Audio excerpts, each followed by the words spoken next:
again, but there's two things I want to tell you. The Lord told me to tell somebody to speak a prophetic word to somebody. And I think that somebody is all of us. But he told me that when the children of Israel was at the sea, y'all remember that? He gave them two instructions. The first instruction he told them was to stand still and to see the salvation of the Lord. That was the first instruction. The second direction was, this thing will come upon you no more. First instruction, stand still, see the salvation of the Lord, and this army that's chasing you after today will be no more. Somebody get this already. I hope you can understand what I'm saying. Stand still, stand where you are. You don't have to be afraid anymore, says the Lord. You don't have to worry how he's going to bring you out. He said just stand still. And what's scary about standing still is that fear trying to creep in. But God said if you stand still, you won't panic. Stop trying to figure it out by yourself and let me do it, he said. I heard him say stand still and see the salvation of the Lord and this army that's chasing you after today. I feel like preaching now. He said, after today, the very thing that's been chasing you, the very thing that had you bound, the very thing that had you in bondage, the very thing that's been whipping you for 400 years, the very spirit that's been following you, the very generation curse that's been following you. He said, after today, you won't see it no more, because I'm going to drown it in the sea. I wish I see somebody will understand what I'm saying. See, some of y'all haven't been through nothing yet. Some of y'all haven't been hurt enough yet. But my back is against the wall. I can't go forward. I can't go back. I can't go to the left. I can't go to the right. The only way I can go is to wait on God. I can stand still and see the salvation.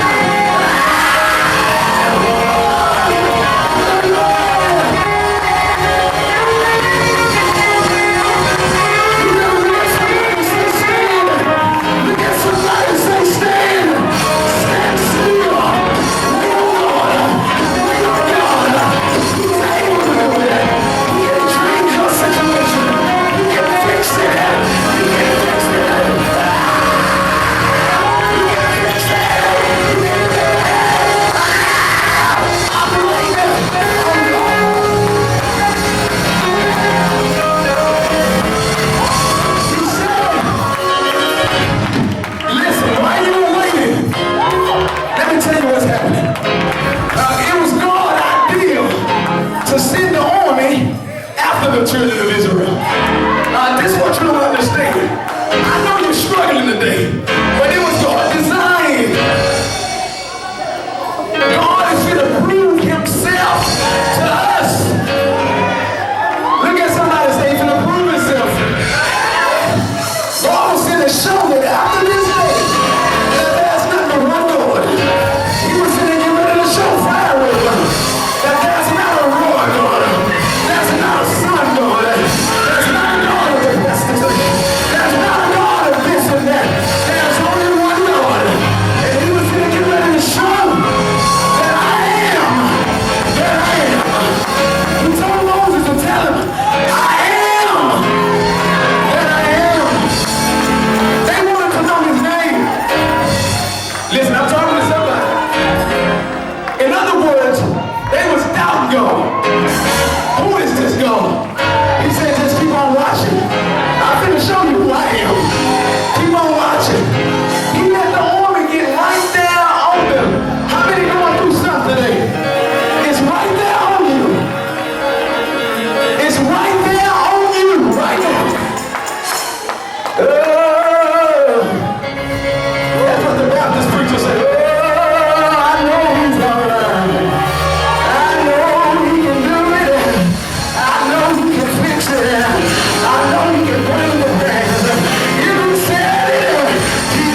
Are you following me?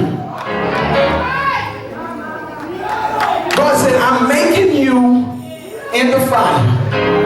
Listen, you are in the fire right now. Don't jump out the fire. Don't try to figure it out on your own. Don't start making moves that you normally wouldn't make. Don't depend on your own understanding. God said, you are in the fire. And while you are in the fire, that's where you're going to meet me. How many get ready to meet the Lord? How many in the middle of that battle? God said, I'm making you now. He said, I'm making you in that.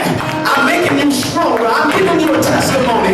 I'm giving you an assignment in that. We finish out one more time. Because you got to realize that when the Red Sea opened up, God began to blow people's mind. The Canaanites, the Hittites, the Jebusites, all the ites, they started to say, man, what is this God? The same people that was bound and set back and held back and counted out, that was at the bottom, they became the number one, the top dog. They were going from city to city conquering. Everybody began to hear the name, the children of Israel. Everybody feared the children of Israel because they feared the children of Israel. God, you might be going through something right now. They might be laughing at you right now. You might be the underdog right now. You might be at the end of the line right now. But eventually they're going to be fearing you. They're going to be something. It's something about Brother Walker. It's something about when he get up, the spirit move. It's something about God blessing him on his left. He's blessing him on his right. It's something about him. And what they begin to say is the God in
far to kill you. God hasn't brought you this far to destroy you. What you have done, what you have put in the pot, the Bible says God is going to repay every man for his work. And I want to tell you, God is going to repay you. Don't think that the stuff you did in the past was counted out. No, God got a way of making it all right. He got a way of fixing everything. Listen, don't lose your faith. You know what I found out in Sunday school? That we got to keep running. The race is not given to the swift, nor the battle to the strong, but to the one that endures until the end. Listen, amen. Only thing you got to do is look at who's still standing. Brother Tony, after it's all said and done, after the smoke cleared, after all the riffraff is moved out. See, it's a lot of big talkers in the beginning, but after a while, are you still standing? You know what I heard in Sunday school? That some people start off real fast, they run, they look so good. Oh, you like, man, my God, I wish I could run like that. But if you watch them for a couple of years, the steps begin to slow down. They begin to lose wind. They begin to move to the side. And the very people that you thought was somebody, the one that you overlooked, that might have not been glamorous enough, that might didn't seem like they can run fast enough, they're still standing. If you in here today, you still standing. Oh, I might not have it all together, but I'm still standing. Sister Chanel, you might haven't seen me in my glory yet, but I'm still standing. I'm not through yet. And God is not finished with me. This race is about who gonna make it, who gonna last. Who gonna last? Who got endurance power? Have you been exercising? Have you been getting your weight up? Have you been getting your endurance up? Do you have some staying power? Have you been taking your B12 shots? Have you been on your knees? Have you been doing push-ups? Have you been praying? Have you been loving right? Have you been doing the right thing? Keep standing. Keep standing. I want to tell y'all, the devil desired to sift you as wheat. But Jesus said, I'm praying for you. The devil desired to sift every one of us as wheat. He want to destroy you. He want to get you off course. But I heard somebody just say, but God. Devil want to destroy you. Don't let him destroy you. Listen, he don't got no victory over me. And he shouldn't have no victory over you. Never trying to take what you got. Don't let him steal your joy. Don't let him steal your mind. Don't let him steal your peace. You better push the devil in the mouth. Say, you better get out of here in Jesus. That's how you punch him. Just call him the name Jesus. Just keep saying Jesus. Every time you say Jesus, it's a jab. Jesus. Jesus. Jesus. In the morning, Jesus. At night, Jesus.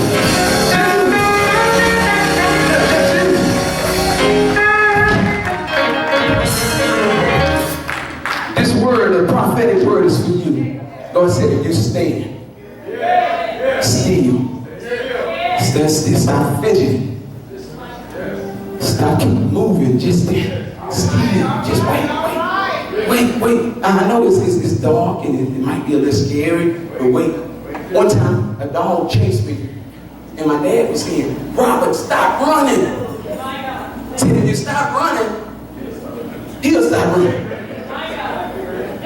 But the only thing I could see was those teeth. And it wasn't a little dog, it was a big dog. And I don't know if the dog thought I was playing, but I was serious. And I was faking and shaking, and I thought I could fake and shake everything. But you know, I was a young man, and I was pretty quick. So I'm doing my little, I'm doing that, but that dog was like, we're back with you. Found out that I wasn't as quick, and I was relying on my own abilities to get away. But after 5 minutes, I found myself getting tired. And my daddy was across the street saying, stop running, but he didn't run across the street to help. See, this thing you going through, nobody might not be there to help. But they can coach you from across the street.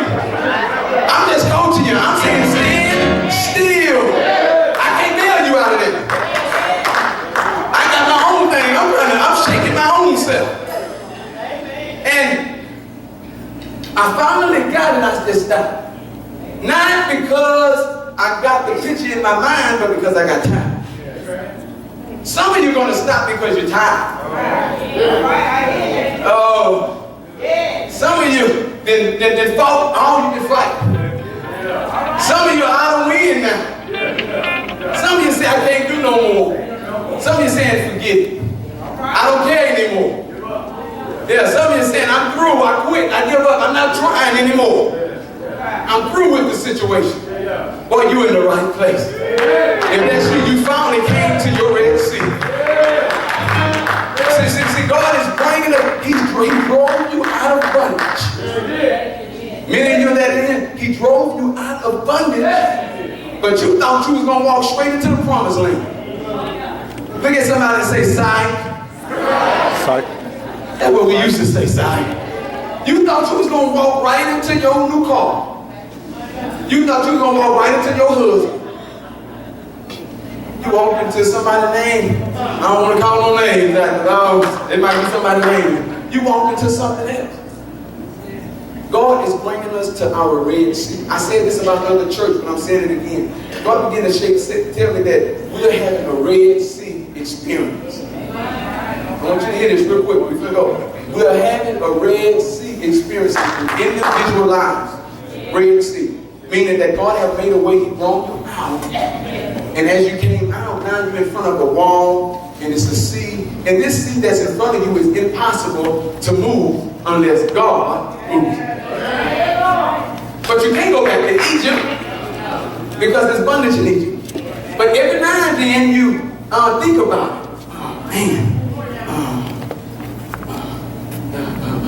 At least I had somewhere to stay. I wasn't in the streets.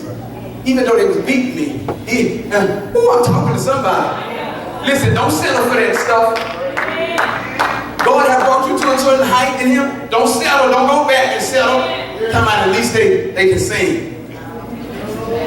I'm not settling. I refuse to go back. And what happened was Moses said, come on. Moses was pushing the people forward. But when they came to the sea, and they didn't know God was working on the back end too.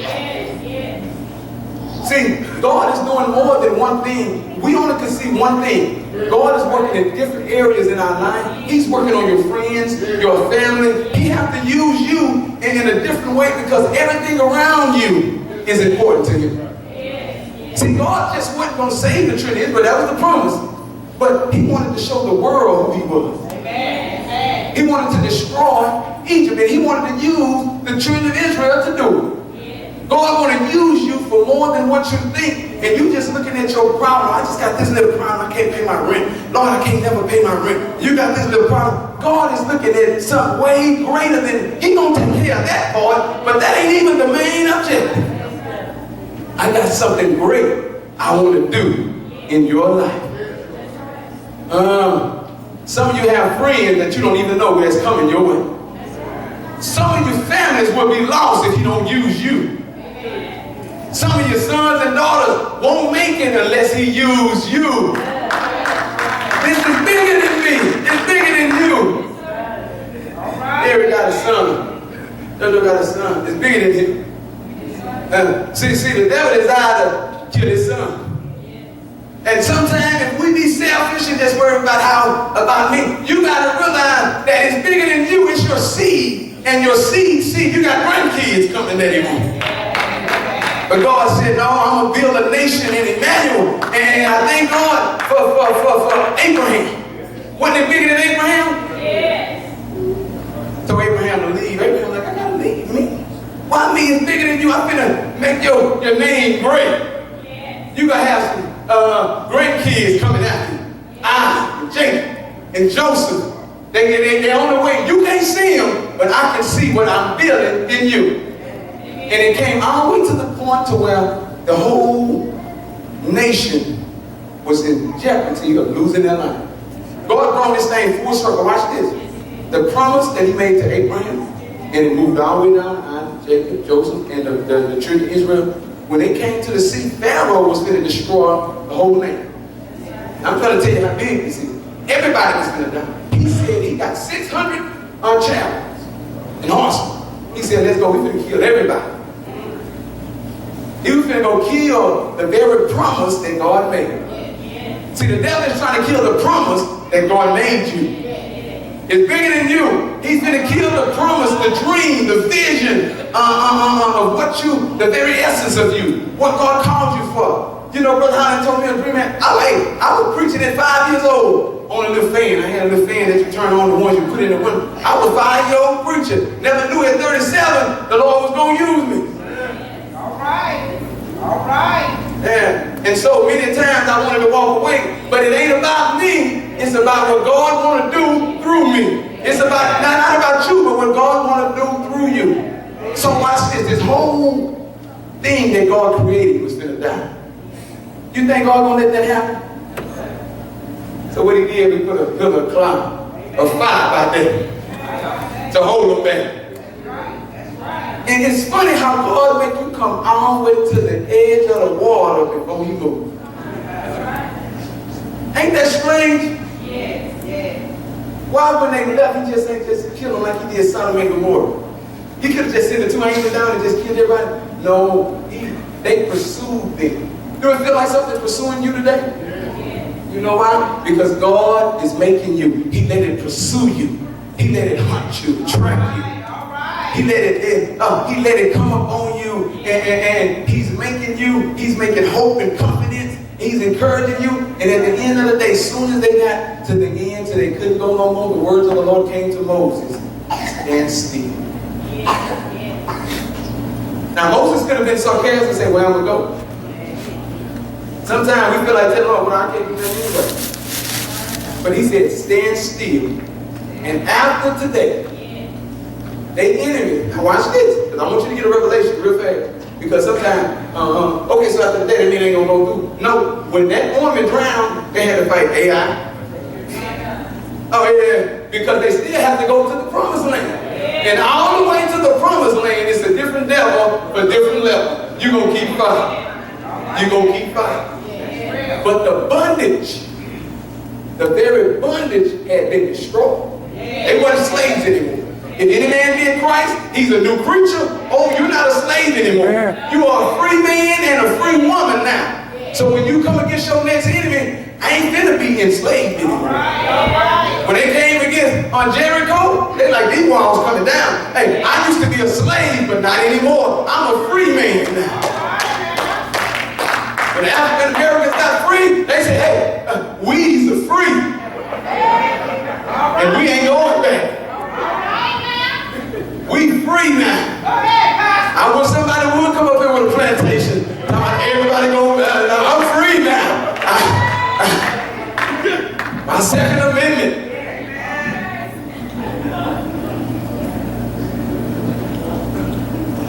So you're free today, but your baptism is not over with. But God said that thing that had you in bondage, for some of you, is going to drown after today. My God. When we walk into this new year, it's fresh anointing. That's why I told you, we're running into it. We're not walking, we're running into it. We come, we kicking down the door. We let everybody know I ain't hiding nothing from nobody. I'm not ashamed. I'm not second guessing myself. I know who I am, whose I am, and my assignment. I know what God wants me to do. You be I'm talking to somebody. You be confident now. Stop trying to please people. Tell these people, listen, I know who my Redeemer is. I'm not going to be in the prison of people's minds anymore. People want to put you in their corner and close you in and lock you in and throw away the key. And you can't be free to serve God because you worry about what everybody else thinks. Forget these people. In Jesus' name. I'm going to follow the Lord till the day I die. And even if I mess up, he's so good that he knows my heart. He'll pick me back up when I fall. He said, if you choose to please man, you can't be a servant of God. And when I learned that, my message changed, Brother Hammond. I said, oh, I ain't trying to be sweet no more. I'm trying to be righteous.